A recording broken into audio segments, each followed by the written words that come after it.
पुराने वक्तों की बात है। किसी गांव में दो भाई रहा करते थे। बड़ा भाई बहुत गरीब था, जबकि छोटा भाई बहुत मालदार था। वो दोनों अलग अलग घरों में रहते थे। छोटा भाई, जिसका नाम उमर था, उसके पास अल्लाह का दिया हुआ सब कुछ था। बड़े भाई का नाम यूसुफ था, जो बहुत मेहनती और अल्लाह का शुक्रगुजार बंदा था। वो अल्लाह की तकसीम पर यकीन रखता था और हमेशा अल्लाह पर भरोसा रखता था, और उसका इस बात पर कामिल यकीन था कि अल्लाह सबकी सुनता है। अल्लाह के यहां देर है, अंधेर नहीं, वो उसकी भी जरूर सुनेगा। वो बचपन से ही बाप के साथ काम में लगा रहा, और जब बाप का इंतकाल हुआ तो उसने घर की जिम्मेदारी संभाल ली। यूसुफ ने बाप की पुरानी चमड़े की दुकान संभाली। वो दिन भर सर झुकाकर काम करता रहता और शाम को थका हारा वापस आता। उसके कपड़े सादा थे, खाना मामूली, लेकिन उसका दिल मुतम रहता था। दूसरी तरफ उमर ने बाप की मौत के बाद अपना हिस्सा भेज दिया, और जो रकम उसके हाथ आई तो वह गांव के अमीर लोगों के साथ बैठने लगा। पहले पहल वो दरबारी बनने का ख्वाब देखता रहा, फिर उसने किसी सौदागर के साथ शिराकतदारी की किस्मत उस पर मेहरबान हो गई, और जल्द ही वह शहर के अमीर तरीन सौदागरों में शुमार होने लगा। लेकिन जो फर्क दोनों के दिलों में था वो बहुत गहरा था। यूसुफ को भाई की खुशहाली से कभी जलन नहीं हुई थी। वो अक्सर उसके लिए दुआ करता, ऐ अल्लाह उसे सलामत रख। लेकिन उमर की आंखों में गुरूर भर चुका था। वो यूसुफ को अपने दरवाजे पर आते देखकर शर्मिंदगी की महसूस करता, और ना ही गांव के किसी दूसरे गरीब शख्स को अपने दरवाजे पर आने देता था। जबकि इसके बरक्स यूसुफ बहुत अच्छा इंसान था। उसके घर में जो भी आता वो अपनी हैसियत के मुताबिक खूब उनकी खिदमत करता। एक दिन यूसुफ दुकान पर अपने काम में मशरूफ था कि उसकी दुकान पर एक बूढ़ा शख्स आया। वो बूढ़ा शख्स सफेद लिबास में मलबूस था। उसका चेहरा चमकदार था और सफेद दाढ़ी थी। उसकी आंखों में अजीब सी रोशनी भी थी। वो यूसुफ के पास आया। यूसुफ बुजुर्ग को देखकर फौरन उठा और कहने लगा, जी बाबा जी, आपको क्या चाहिए? जिस पर वह बुजुर्ग उससे कहने लगा, मैं तुमसे कुछ भी खरीदने नहीं आया, बल्कि तुम्हें कुछ देने आया हूं। यूसुफ हैरानगी से उस बुजुर्ग की तरफ देखने लगा और उससे पूछने लगा, बाबा जी, आप तो मुझे जानते भी नहीं, तो फिर आप मुझे क्या देना चाहते हैं? जिस पर वो बुजुर्ग कहने लगा, बेटा, जो अल्लाह के नेक बंदे होते हैं उन्हें हर कोई जानता होता है। उन्हें कोई ना भी जानता हो, उनकी शक्ल से ही पता चल जाता है। ऐ नेक दिल नौजवान, मैं तुझे एक ऐसा राज दूंगा जो तेरी जिंदगी बदल देगा। लेकिन शर्त यह है कि तू इस राज को हर्ष की नजर से नहीं देखेगा। यूसुफ ने हैरत से बूढ़े को देखा। उसने असबाज में सर हिलाया। बूढ़े ने धीरे से कहा, रात के पिछले पहर शहर के शुमाली दरवाजे के पास एक खंडर है। वहां जाकर एक दरख्त के नीचे मिट्टी खोदना, तुम्हें वहां पर कुछ जरूर मिलेगा। यह कहकर वो बूढ़ा वहां से चला गया। लेकिन यूसुफ हैरान रह गया कि आखिर वो बूढ़ा कौन था और वो उसे यह राज क्यों बताकर गया है। बुजुर्ग के जाने के बाद यूसुफ सारा दिन अपने काम में मगन रहा, लेकिन उस बूढ़े का बताया हुआ राज उसके जहन पर सवार रहा। रात को जब वो घर गया तो उसे नींद भी ना आई, और सारी रात वो इसी राज के बारे में सोचता रहा। रात का जब पिछला पहर हुआ तो वह चुपके से उठा, घर से एक बेलचा लिया और उस खंडर की तरफ रवाना हो गया। कुछ ही देर में वह खंडर तक पहुंच गया और दरख्त के नीचे खुदाई शुरू कर दी। कुछ देर खुदाई करने के बाद उसका बेलचा किसी चीज से टकराया, जिसकी आवाज सुनकर उसके दिल की धड़कन तेज हो गई, और वो यह जहन में सोचने लगा कि वाकई वो बूढ़ा सच कह रहा था, यहां पर वाकई कुछ है। उसने जब मट्टी हटाई तो उसे एक संदूक का किनारा दिखाई दिया।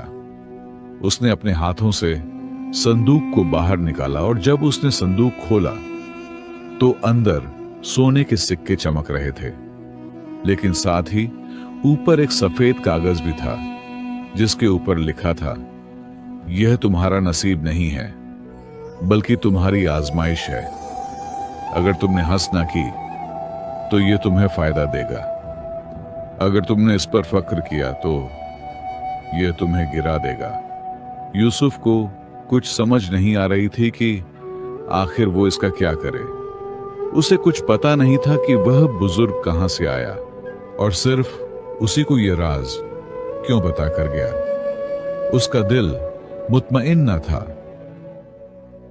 कि वो यह सोना वहां से निकाल दे, क्योंकि वो यह समझता था कि यह उसका नहीं है। न जाने इस सोने के पीछे क्या राज है और कैसी आजमाइश है। मुझे यह सोना यहां से नहीं निकालना चाहिए। यूसुफ ने वो संदूक बंद करके वापस मिट्टी में छुपा दिया और फिर अपने घर वापस लौट आया। यूसुफ के दिल में एक अजीब सा तूफान बरपा था। उसे अंदाजा हो चुका था कि उसकी जिंदगी एक नए मोड़ पर है। एक तरफ दौलत का ख्वाब था जो बरसों की मशक्कत को खत्म कर सकता था, दूसरी तरफ वो सफेद कागज था जिसके अल्फाज उसके दिल पर नक्श हो चुके थे। यह तुम्हारा नसीब नहीं बल्कि तुम्हारी आजमाइश है। अगली सुबह यूसुफ मामूल के मुताबिक दुकान पर बैठा था, मगर उसकी आंखें बार बार उसी खंडहर की तरफ उठती थी जहां संदूक दफन था। उसका दिल बार बार करता कि जाओ, उसे वहां से निकाल कर ले आओ। तुम्हारी हर मुश्किल का हल उस संदूक में छुपा है। तुम्हारी भूख, गुर्बत, ये पुरानी चमड़े की बू, उस खजाने से सब कुछ खत्म हो सकता है। लेकिन उसका ईमान कहता कि यह लालच है और इसी में उसकी आजमाइश है। वो खजाना उसका नहीं है। जब वो खजाना उसका है ही नहीं तो फिर वो क्यों उसे वहां से निकाले। चंद दिन यूं ही गुजर गए। यूसुफ ने किसी से कुछ न कहा, लेकिन इंसान की फितरत है, खामोशी उस पर बारी हो जाती है। एक शाम जब आसमान पर सुर्खी फैली थी, यूसुफ अपने भाई उमर के महल नुमा मकान पर जा पहुंचा। वो चाहता था कि शायद उसका भाई इस राज में उसका खैर ख्वाह बनेगा।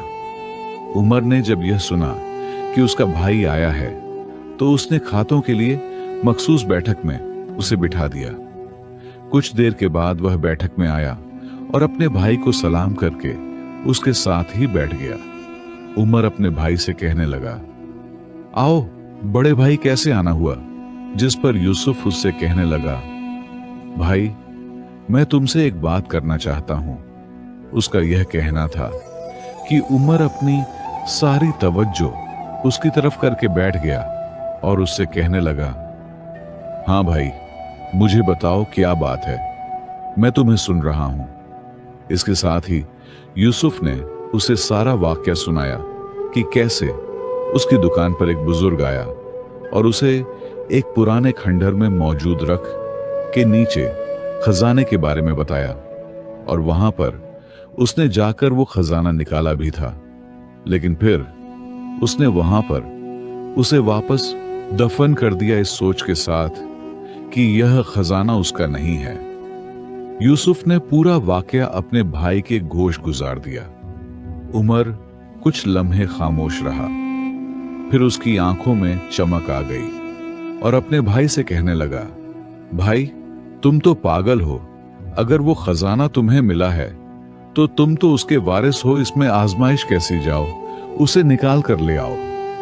बल्कि हम ऐसा करते हैं कि हम दोनों वहां पर जाकर उसे निकाल लेते हैं और फिर हम दोनों मिलकर आधा आधा आपस में तकसीम कर लेंगे। यूसुफ ने नरमी से कहा, उमर वो खजाना किसी आजमाइश से कम नहीं है। मैं चाहता हूं कि हम उसे ऐसे ही रहने दें। लेकिन अगर तुम कह रहे हो कि हमें उसे वहां से लाजमी निकालना चाहिए, तो फिर हमें इस खजाने को अपनी जात के लिए इस्तेमाल नहीं करना चाहिए, बल्कि किसी नेकी के काम में इस्तेमाल करना चाहिए। यह बात सुनकर उमर ने कहका लगाया और कहने लगा, नेकी नेकी से क्या होता है? नेकी से ना मकान बनते हैं, ना घोड़े आते हैं और ना ही तिजोरियां भरती हैं। तुमने अपनी सारी जिंदगी नेकियां की, लेकिन तुम्हें उन नेकियों से क्या मिला? तुमने सारी जिंदगी गुर्बत में गुजार दी। अब अगर तुम्हें मौका मिल रहा है अपनी गुर्बत को खत्म करने का, तो बजाय उस खजाने को हासिल करने के तुम फिर नेकियों के पीछे भाग रहे हो। अगर तुम वो खजाना वहां से नहीं लाओगे तो मैं खुद जाकर ले आऊंगा। यह बात सुनकर यूसुफ हैरान रह गया, लेकिन यूसुफ अपनी कही हुई बात पर डटा रहा। यूसुफ ने अपने भाई को रोकने की भी कोशिश की, लेकिन उमर ने अपने भाई को धक्के देकर घर से निकाल दिया और घर के दरवाजे बंद करवा दिए। यूसुफ को अपने भाई से इस रवैया की उम्मीद नहीं थी। वो चुपचाप अपने घर चला गया और घर जाकर अल्लाह की इबादत में मशरूफ हो गया और उस खजाने को अपने जहन से निकाल दिया। अगली रात चांद जब पूरे जोबन पर था, उमर चुपके से अपने महलनुमा घर से निकला और हाथ में बेलचा लिए उस खंडर की तरफ रवाना हो गया। कुछ ही देर में वो वहां पर पहुंच गया और वो दरख्त भी उसके सामने था। वो दरख्त के नीचे गया और बेलचे से मिट्टी खोदने लगा। क्योंकि यहां पर पहले भी खुदाई हुई थी, इसलिए वहां की मिट्टी नरम थी और उसे खुदाई करने में ज्यादा मेहनत भी ना लगी और उसने आराम से मिट्टी को हटाकर वह संदूक वहां से निकाल लिया। जैसे ही उसने संदूक खोला, उसके अंदर सोने के सिक्के चमक रहे थे, लेकिन वो कागज अब वहां पर मौजूद नहीं था, या शायद था भी, मगर उमर ने उसे देखा ही नहीं था। उमर ने संदूक को घर लाकर एक कमरे में छुपा दिया। अगले दिन जब उमर उठा तो उसका अंदाज मजीद बदलने लगा। उसने और ज्यादा नया लिबास खरीदा, कीमती इत्र खरीदे और महंगे हीरे जवाहरात खरीदकर अपने घर ले आया। लोग उसकी दौलत पर हैरान थे, मगर कोई नहीं जानता था कि यह दौलत किसकी थी और कहां से आई थी। यूसुफ को सब मालूम था, मगर उसने खामोशी इख्तियार की। उसके दिल में गहरा दुख था, मगर साथ ही दिल में यह भी कहता था कि हर आजमाइश का अंजाम भी होता है। कुछ दिनों बाद शहर में एक कासिद आया। उसके साथ दर्जनों सिपाही भी थे और वो खलीफा का नुमाइंदा लग रहा था। वो शहर के वस्त में खड़ा हुआ और ऊंची आवाज में ऐलान करने लगा, खलीफा ने बस्ती में किसी शख्स को खजाने की आजमाइश में मुब्तला किया है। वो खजाना जिसके हाथ भी लगा है, अगर उस शख्स ने उस खजाने के जरिए नेकी की है तो वह इज्जत पाएगा, और अगर उसने हिस की है तो वह तबाही देखेगा। यह सुनकर यूसुफ के दिल में लजा दौड़ गया और उमर के महल में जैसे सन्नाटा छा गया। पूरे शहर की गलियों में खलीफा के कासद की आवाज अभी तक गूंज रही थी। लोग हैरान थे कि यह ऐलान किसके लिए था। वो चुपके से एक दूसरे से पूछने लगे, क्या किसी को खजाना मिला है? क्या यह इशारा किसी नेक दिल इंसान के लिए है? यूसुफ दुकान पर बैठा सब कुछ खामोशी से सुनता रहा। उसके दिल में खौफ नहीं था, लेकिन एक अनजानी सी बेचैनी जरूर थी। उसे एहसास था कि जो कुछ उसने देखा है और जिसे उसने दफन किया है, वो सिर्फ सोना नहीं बल्कि तकदीर का लिखा हुआ एक इम्तिहान था। उसी रात यूसुफ ने ख्वाब में वही बूढ़ा शख्स देखा। उसका चेहरा पहले से रोशन और आंखों में नरमी और हाथों में एक असा था। वो बूढ़ा यूसुफ से कहने लगा, ए यूसुफ, तेरा सब्र तेरे हक में गवाही देगा। जो खजाना तूने रद्द किया है वो तेरा नहीं था, मगर जो नेकी तूने इख्तियार की है वो तुझे वहां ले जाएगी जहां बादशाहों का नसीब भी नहीं जाता। यूसुफ की आंख खुली तो वो पसीने से शराबूर था। सुबह होते ही वो शहर की मस्जिद में गया और सदका दिया। उसने दुकान के बाहर एक बर्तन रखा जिस पर लिखा था, जो भूखा है वो बिला झिझक खा ले, और वो गरीबों की मदद करने लगा। वो मामूल के मुताबिक जिंदगी जीता रहा जैसे कुछ हुआ ही ना हो। उधर उमर का गुरूर बढ़ता जा रहा था। उसने महल के जहन में नया फर्नीचर रखा, ईरान से कालीन मंगवाए और यमन के कीमती गुलाम खरीदे। वो दिन रात दावतों में मग्न रहता और जो कोई भी उसे यूसुफ के बारे में पूछता तो उसे यह तंजिया अंदाज में कहता, वो तो अभी भी चमड़े की बदबू में खुश है। शायद उसके नसीब में सिर्फ बदबू ही है, मगर किस्मत की निगाहें खामोशी से देख रही थी। चंद दिन बाद खलीफा का कासद दोबारा शहर में आया। इस बार उसके साथ शाही हाथी पर एक खादिम बैठा था, जिसके हाथ में चमकती मोहर वाला लिफाफा भी था।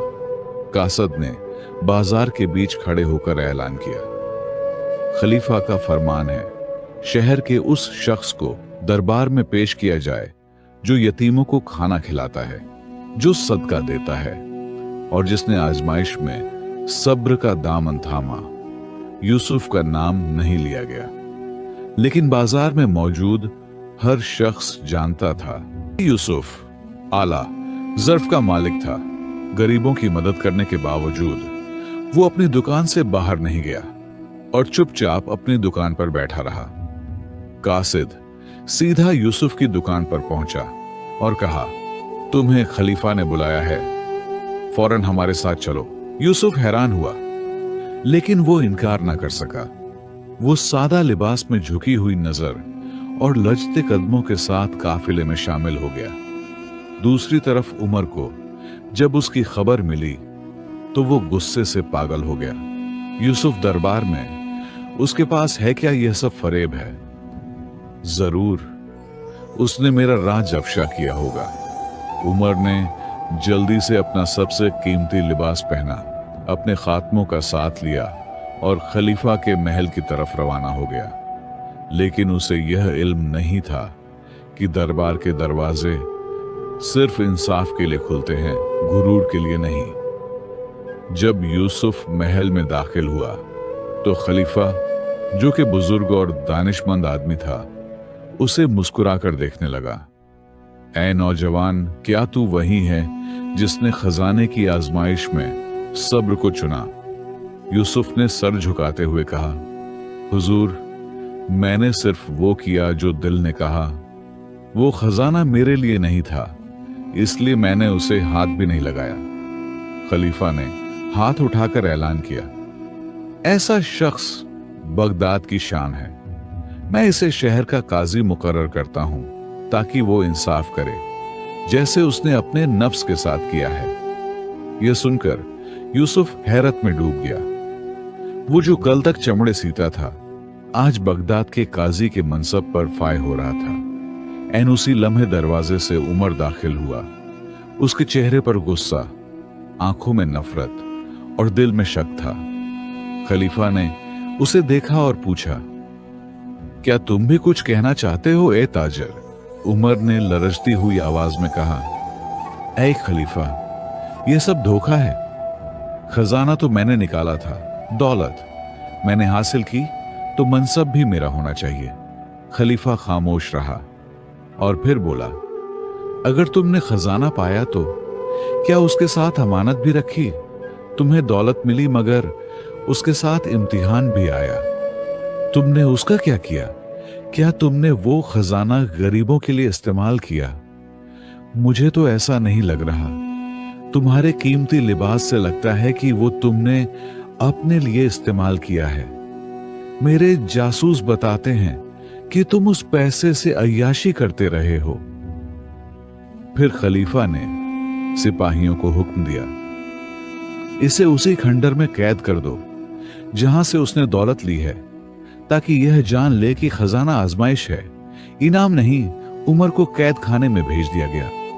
यूसुफ के दिल में दुख था, मगर उसने आंखें बंद करके सिर्फ इतना कहा, ऐ अल्लाह मेरे भाई को हिदायत दे और मुझे सब्र अता फरमा।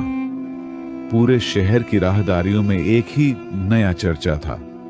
यूसुफ जो कभी चमड़े का काम करता था, आज इंसाफ की मसनद पर बैठा था। उसने काजी की हैसियत से सबसे पहला हुक्म यह जारी किया कि पूरे शहर में कोई भी भूखा नहीं सोएगा और कोई गरीब इंसाफ के लिए दरवाजे ना खटखटाएगा। इंसाफ खुद उसके दर पर जाएगा।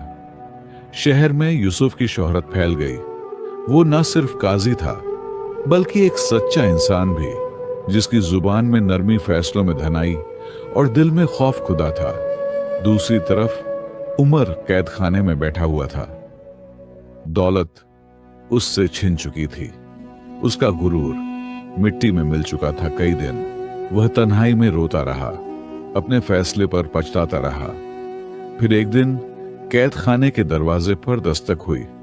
दरवाजा खुला और सामने यूसुफ खड़ा था, वही भाई जिसे उसने हकीर जाना था और उसे अपने घर से भी निकाला था। उमर ने नजर नीची कर ली। यूसुफ ने आहिस्ता से कहा, ऐ मेरे भाई, मैं तुमसे नाराज नहीं हूं। मेरा तुम पर कोई गुस्सा नहीं है। यह सब आजमाइश थी, मेरे लिए भी और तुम्हारे लिए भी।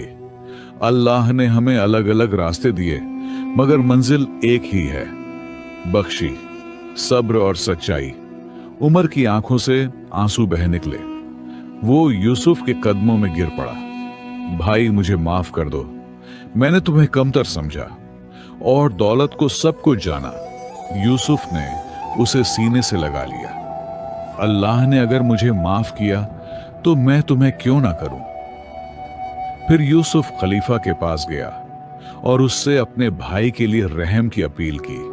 खलीफा ने उसकी अपील को मुस्तरद ना किया और यूसुफ की बात मान ली, जिसके बाद उमर को रिहाई मिल गई। मगर इस बार वो पहले वाला उमर नहीं था।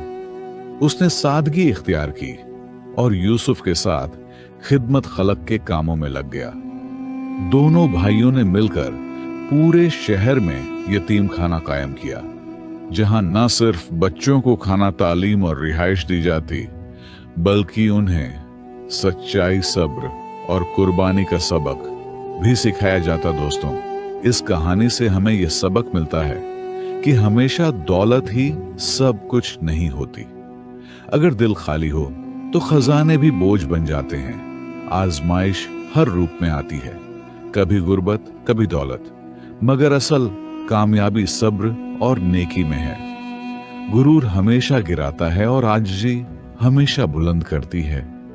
और जो इंसान अल्लाह पर यकीन रखता है तो अल्लाह उसकी जरूर सुनता है। दोस्तों, उम्मीद करता हूं आपको आज की यह वीडियो जरूर पसंद आई होगी। पसंद आने की सूरत में इस वीडियो को लाइक करके अपने दोस्तों के साथ लाजमी शेयर कीजिएगा और हमारे इस चैनल को भी सब्सक्राइब कीजिएगा। मिलते हैं एक और नई वीडियो के साथ। तब तक के लिए अल्लाह हाफिज।